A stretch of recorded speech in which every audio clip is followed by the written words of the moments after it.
Though, how much is that about the fact that it wasn't just one lap, it was them going round and round and round and able to get temperature into the tyres, which suits the McLaren?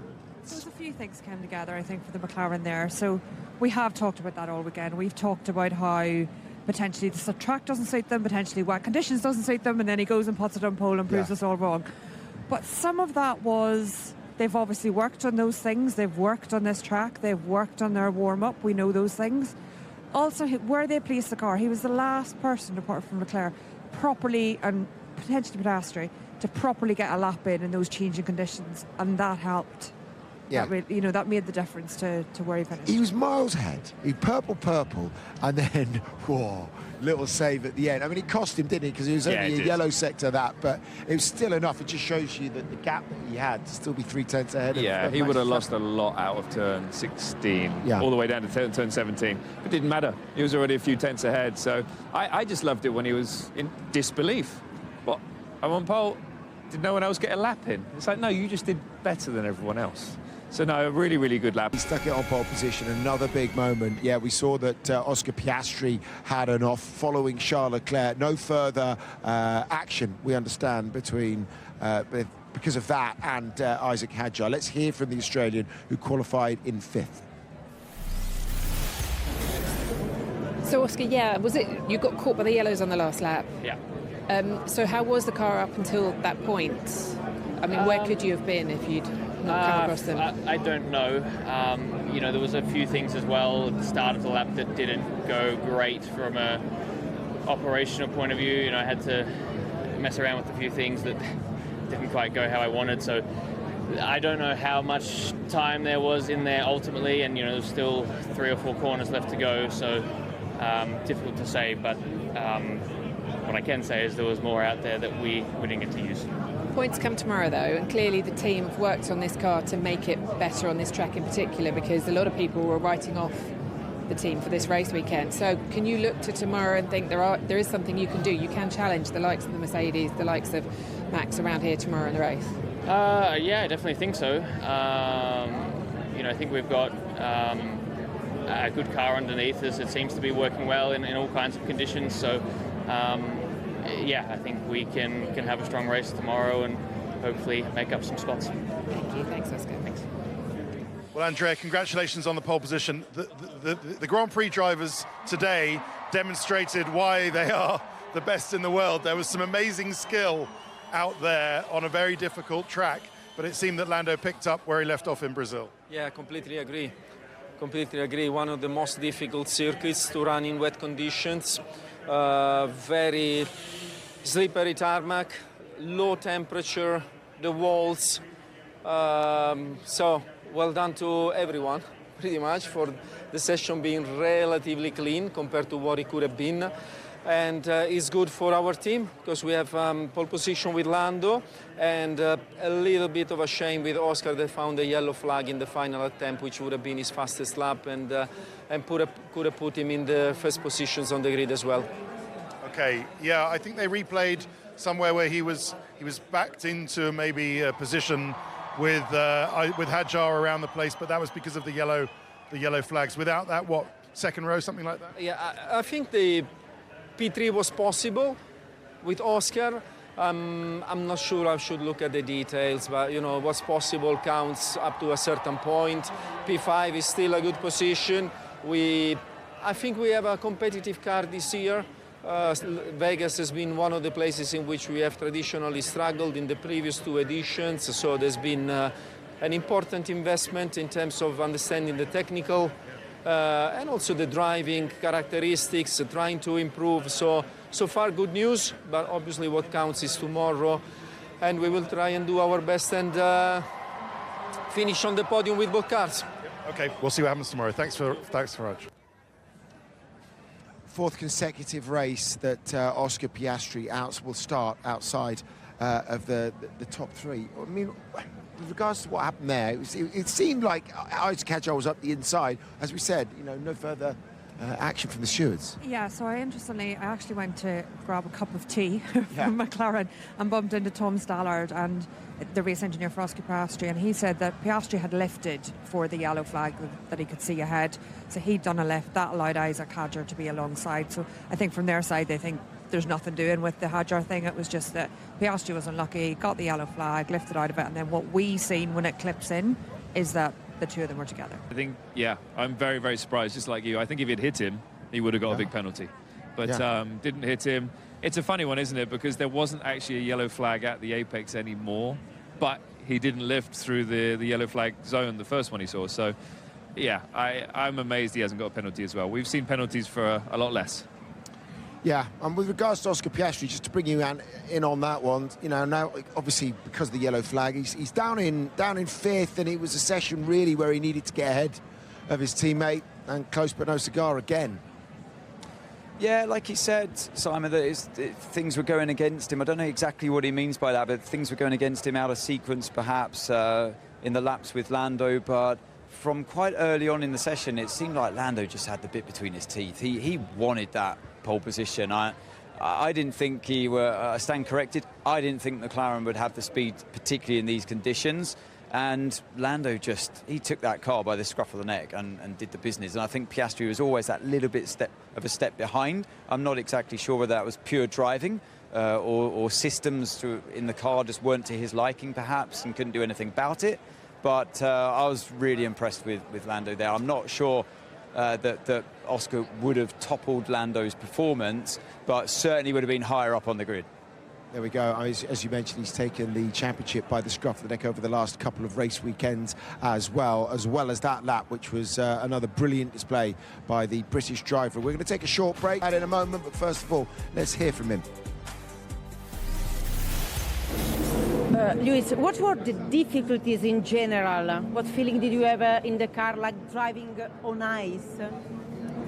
Very slippery. Obviously, the first set of tyres didn't work for us, and I was just struggling to generate the heat in the tyres for some reason. And it's a shame because the guys did such a great job. The car was feeling awesome in P3, and I really felt like we had good pace. And obviously, the rain came.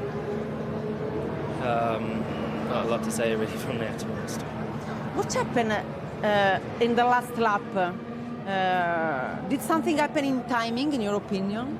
No, I got yellow flags in the last corner, and going into coming into 17, those yellow flags. So I had to have a lift, and when I came into the line, it was red. So that was done. Grazie. Every regulation. It's really tricky as a driver, though. If you see red lights flash up in front of you, you think it's over. Yeah. But the timing line is obviously before that, and he knows that because he gets the time on the dash for the previous lap time. But I mean, when it's that tricky out there, there's so much going on. He's probably kind of happy it's over in a way, but I think he's lost focus on what is correct for starting the next lap. Yeah, but he's got a race engineer and he's got a whole pit wall that know it's going to be very, very tight. Yeah, but they don't know that he doesn't know. No, I know, but the timing line is different to the red light gantry. Yeah, but from his, yeah. But just to come in on that a little bit, I was trying to listen to it during commentary, and I went back and listened to it when Lewis went out because it was clear from radio there was a bit of confusion over the lights. So on the lap before, the lap where he's coming towards the line, the pit wall does tell him it's going to be tight for one more lap. Keep pushing to get another lap, I think is the phrase they use. So that's clear indication to a driver, one, that you're not safe if they tell you to keep pushing to get another lap, and two, that it's tight for the line. But they think it's possible, or they wouldn't tell you that. So he was told that earlier on in the lap. Then when he crosses the line, Lewis says, am I safe? His engineer comes on and says, no, keep pushing. And Lewis said, I got the light, I got the red light. And the engineer comes on again and goes, no, keep pushing. But at that stage, it's too late. It's too late. It's too late. Yeah. So the difficulty, he was given, I didn't go back and listen to all of the laps, but he was given, before he got to the line, the information that it was going to be tight and he needed to keep pushing. Then when he got the red light, he assumed that maybe Ferrari got the timing slightly wrong, or he didn't make the flag, or whatever, because of Ant explained it really well there, and I think Jensen, there's a lot going on, as Jensen said. So he thought he didn't get it. He instantly lifts off. Then it's too late. As soon as the driver lifts off, there's no point in telling him to push again because you've already lost the lap. And it was, all of those things went together. But I think to defend the Ferrari pit wall, I think the information was there. You're always defending pit wall. I'm not always defending the pit wall, but actually, will you be defending Lewis then? No, because it's a tricky one, and he's not the first one that's probably made this mistake. But the timing line is a different line to the gantry. You should know that because the time comes up on your dash. We all get told what our lap times are when we cross that line. So yeah. I wonder what John Elkann might say. Who knows? George, in the press conference on Thursday, it sounded like you didn't think the McLarens would be there, and they've gone up there today. So can you just tell us about the surprise of that and what you were dealing with and why the car maybe wasn't what you thought today? Well, I don't think that's a fair assessment. We were quickest in FP3, quickest in Q1, quickest in Q2. And I had an issue with the power steering in Q3 and qualified 4th. So, Lando did an amazing job, and these conditions are obviously very challenging. And ultimately, it always comes down to that last lap. That last lap is key. And unfortunately, in Q3, I had this problem. So, I'm not saying I would have been there with Lando. He clearly did an amazing job. But it was just a shame. But it went away from us at the key moment of the day.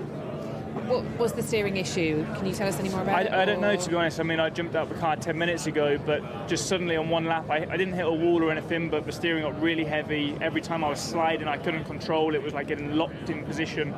So on my fast lap, I was talking with the engineer, making sure it's even safe to drive, because when you're doing 230 miles an hour down the straight, and you think maybe the wheel might fall off or something might happen, it's a bit concerning, and it doesn't give you the most amount of confidence to send it around the corner. So as I said, I am disappointed. We look quick. It just didn't come together. But P4 is not a bad place. Well, exactly, because the points come tomorrow. So in the race tomorrow, if you think you have got a good car and there's overtaking opportunities around here, have you got a good chance at the win? I think we've got a chance. I think we'll be in the fight. I don't think there'll be a big pace difference between the three teams at the front. Can't say which way, like who's going to be the quickest or who's going to be the slowest, but I'll be surprised if the spread is more than a tenth of a second between the three teams. So that makes for an exciting race. And sometimes being on, at the back to start with, you can do something slightly different with the strategy. So could be okay. All right, thanks. There you go. Now you know the problem. Problem with the power steering, although not exactly what the problem is. However, is he a factor tomorrow, do you think, from 4th? Yeah, I think he has a very good chance. The car has looked strong all weekend, like you said. If they can prove to the FIA there's a problem with that power steering, then they'll have an opportunity to change that overnight or to repair it overnight. And I think that given what they did last year, they can be in a strong position for this race tomorrow.